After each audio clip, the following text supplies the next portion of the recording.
Operation सिंदूर के बाद सेना का एक और तांडव। ऑपरेशन किलर ने आतंकियों में खौफ भर दिया। जम्मू कश्मीर में चुन चुन कर ठोके गए आतंकवादी। ऑपरेशन सिंदूर पहलगाम में आतंकी वारदात के बाद शुरू किया गया ये एक ऐसा ऑपरेशन है जिसने आतंकवाद की खेती करने वाली पाकिस्तान की नस्लों में खौफ भर दिया। क्योंकि जिस तरह से आतंकवादियों ने धर्म पूछकर हिंदुओं को चुन चुन कर मारा था, उसी तरह भारतीय सेना ने भी तांडव मचाते हुए चुन चुन कर पाकिस्तान में मौजूद आतंकी अड्डे को तबाह कर दिया।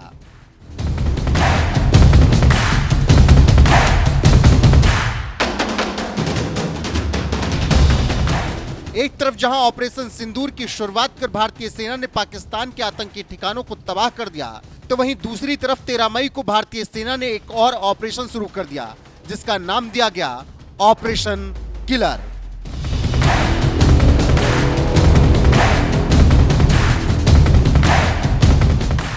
यह ऑपरेशन किलर भारतीय सेना ने यूं ही नहीं शुरू किया। दक्षिण कश्मीर के शोपियां में जैसे ही सुरक्षा बलों को भनक लगी कि 3 आतंकवादी एक बार फिर घाटी को दहलाने की फिराक में लगे हुए हैं, तुरंत सुरक्षा बलों ने उनके खिलाफ ऑपरेशन किलर की शुरुआत कर दी और उन्हें जहन्नुम में पहुंचाने के लिए जम्मू कश्मीर की पुलिस के साथ ही सीआरपीएफ के जवानों ने भी सर्च ऑपरेशन शुरू कर दिया, जिसका परिणाम भी जल्द देखने को मिला जब तीनों आतंकवादियों को घेर कर उन्हें 72 हुरों के पास भेज दिया गया। और सबसे बड़ी बात तो यह है कि सुरक्षा बलों ने तीनों ही आतंकवादियों को ऐसा मौत के घाट उतारा कि लाशें देखकर रूह कांप जाएंगी, क्योंकि सुरक्षा बलों ने तीनों ही आतंकियों को गोली मारकर सिर के परखच्चे उड़ा दिए। ऑपरेशन किलर के तहत मारे गए तीनों आतंकवादियों की पहचान भी हो गई। शोपियां के जैनापोरा का रहने वाला 18 साल का अदनान शफी डार लश्कर-ए-तैयबा और टीआरएफ का आतंकी था। 18 नवंबर साल 2024 को आतंकी बना। शोपियां के दरमपोरा का रहने वाला 27 साल का आमिर अहमद डार लश्कर-ए-तैयबा का आतंकी था। उसने 30 सितंबर 2023 को संगठन ज्वाइन किया। शोपियां के हीरपोरा का रहने वाला 27 साल का शाहिद अहमद कुट्टी भी लश्कर-ए-तैयबा और टीआरएफ का आतंकी था। उसने 8 मार्च 2024 को संगठन ज्वाइन किया। तीनों ही आतंकवादी शोपियां जिले के रहने वाले थे और तीनों ही बेहद कम उम्र के थे। जिस उम्र में हाथों से कंप्यूटर चलाने चाहिए थे, उस उम्र में इन आतंकियों का हाथ बंदूक और बमों के ट्रिगर पर चला गया, जिसका अंजाम भी एक दिन ऐसा ही होना था जब उन्हें कुत्ते की मौत मारा जाए। और 13 मई को आखिर ऐसा ही हुआ जब सुरक्षा बलों ने ऑपरेशन किलर के तहत तीनों आतंकियों को जहन्नुम पहुंचा दिया। इस एनकाउंटर को शुकल केलर इलाके में अंजाम दिया गया, इसीलिए सेना ने इस ऑपरेशन का नाम किलर रखा, जिसे ऑपरेशन सिंदूर का विस्तार माना जा रहा है। क्योंकि पीएम मोदी ने पहले ही ऐलान कर दिया था कि ऑपरेशन सिंदूर अभी खत्म नहीं हुआ, जारी है और इसी तरह से आतंकियों को जहन्नुम में पहुंचाने का काम भी जारी रहेगा। वैसे एक बात और आपको बता दें, जिस तरह से कश्मीर घाटी में आतंकियों को मौत के घाट उतारा जा रहा है, जल्द ही पहलगाम के आतंकी भी सेना के हत्थे चढ़ने वाले हैं। क्योंकि पहलगाम के आतंकियों के खिलाफ सेना ने कार्रवाई तेज कर दी है। घाटी में उनके पोस्टर लगाकर ऐलान कर दिया गया है कि जो भी इनकी सूचना देगा उन्हें 20 लाख रुपए दिए जाएंगे और सूचना देने वाले की पहचान भी गुप्त रखी जाएगी।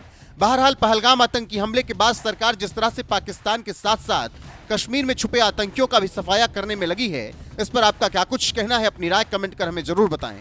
साथ ही पीएम मोदी ने ऑपरेशन सिंदूर को लेकर क्या कुछ कहा, वो भी सुन लीजिए। साथियों, ऑपरेशन सिंदूर ये सिर्फ नाम नहीं है, ये देश के कोटि कोटि लोगों की भावनाओं का प्रतिबिंब है। ऑपरेशन सिंदूर न्याय की अखंड प्रतिज्ञा है।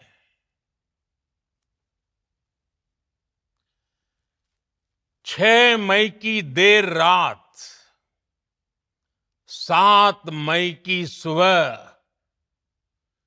पूरी दुनिया ने इस प्रतिज्ञा को परिणाम में बदलते देखा है। भारत की सेनाओं ने पाकिस्तान में आतंक के ठिकानों पर, उनके ट्रेनिंग सेंटर्स पर सटीक प्रहार किया। आतंकियों ने सपने में भी नहीं सोचा था कि भारत इतना बड़ा फैसला ले सकता है। लेकिन जब देश एकजुट होता है, नेशन फर्स्ट की भावना से भरा होता है, राष्ट्र सर्वोपरि होता है, तो फौलादी फैसले लिए जाते हैं, परिणाम लाकर दिखाए जाते हैं। जब पाकिस्तान में आतंक के अड्डों पर भारत की मिसाइलों ने हमला बोला, भारत के ड्रोन्स ने हमला बोला, तो आतंकी संगठनों की इमारतें नहीं, बल्कि उनका हौसला भी थर्रा गया।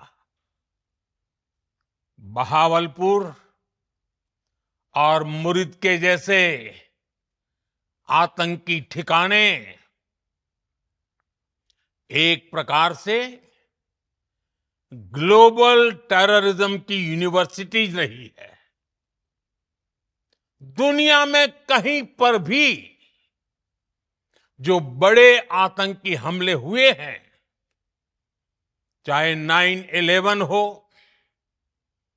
चाहे लंदन ट्यूब बॉम्बिंग हो, या भारत में दशकों से जो बड़े बड़े आतंकी हमले हुए हैं, उन सब के तार कहीं ना कहीं आतंक के इन्हीं ठिकानों से जुड़ते रहे हैं। आतंकियों ने हमारी बहनों का सिंदूर उजाड़ा था, इसलिए भारत ने आतंक के ये हेडक्वार्टर्स उजाड़ दिए। भारत के इन हमलों में 100 से अधिक खूंखार आतंकवादियों को मौत के घाट उतारा गया है। आतंक के बहुत सारे आका बीते 2.5-3 दशकों से खुलेआम पाकिस्तान में घूम रहे थे, जो भारत के खिलाफ साजिशें करते थे। उन्हें भारत ने एक झटके में खत्म कर दिया। साथियों, भारत की इस कार्रवाई से पाकिस्तान घोर निराशा में गिर गया था, हताशा में गिर गया था, बौखला गया था। और इसी बौखलाहट में उसने एक और दुस्साहस किया।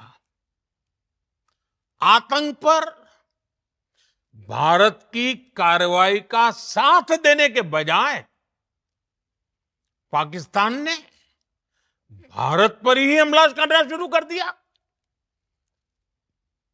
पाकिस्तान ने हमारे स्कूलों, कॉलेजों को, गुरुद्वारों को, मंदिरों को, सामान्य नागरिकों के घरों को निशाना बनाया। पाकिस्तान ने हमारे सैन्य ठिकानों को निशाना बनाया। लेकिन इसमें भी पाकिस्तान खुद बेनकाब हो गया।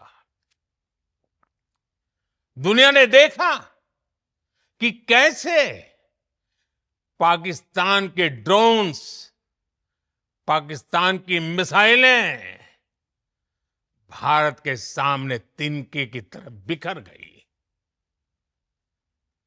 भारत के सशक्त एयर डिफेंस सिस्टम ने उन्हें आसमान में ही नष्ट कर दिया।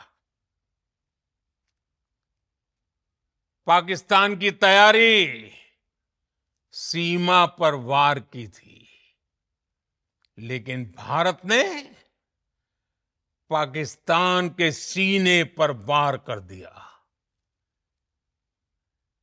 भारत के ड्रोन्स, भारत की मिसाइलों ने सटीकता के साथ हमला किया। पाकिस्तानी वायुसेना के उन एयरबेस को नुकसान पहुंचाया, जिस पर पाकिस्तान को बहुत घमंड था। भारत ने पहले 3 दिनों में ही पाकिस्तान को इतना तबाह कर दिया, जिसका उसे अंदाजा भी नहीं था। इसलिए भारत की आक्रामक कार्रवाई के बाद पाकिस्तान बचने के रास्ते खोजने लगा। पाकिस्तान दुनिया भर में तनाव कम करने के लिए गुहार लगा रहा था, और बुरी तरह पीटने के बाद इसी मजबूरी में 10 मई की दोपहर को पाकिस्तानी सेना ने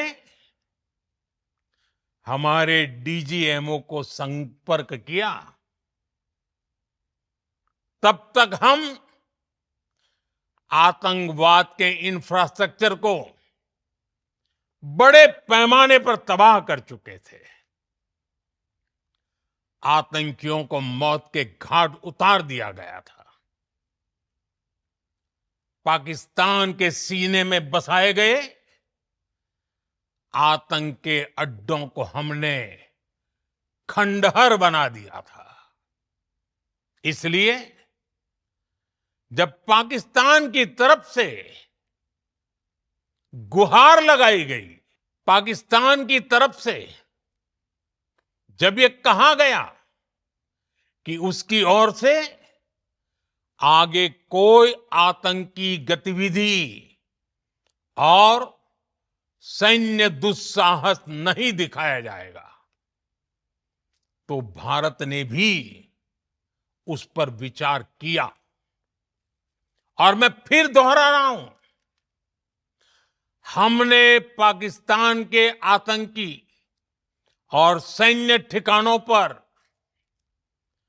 अपनी जवाबी कार्रवाई को अभी सिर्फ स्थगित किया है। आने वाले दिनों में हम पाकिस्तान के हर कदम को इस कसौटी पर मापेंगे कि वो क्या रवैया अपनाता है।